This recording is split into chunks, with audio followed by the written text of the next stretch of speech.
しっかりと食べていけるのかっていうところ。農業の収益化っていうのがなかなか進んでないっていうのがあります。花の栽培農家っていうのは若い人たちが本当に多い。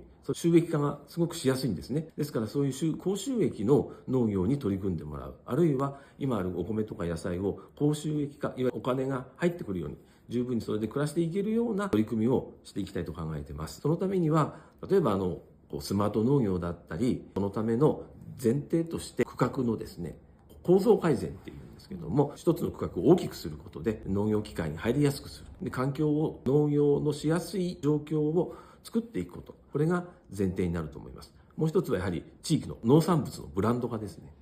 この地域ならではの魅力ある野菜、お米で花があります。そういったものをしっかりとブランド化し、で、それも団地化することで、このノウハウも蓄積されますし、市場への発信にもつながっていくと。で、魅力ある農業づくり、しっかり取り組んでいきたいと思います。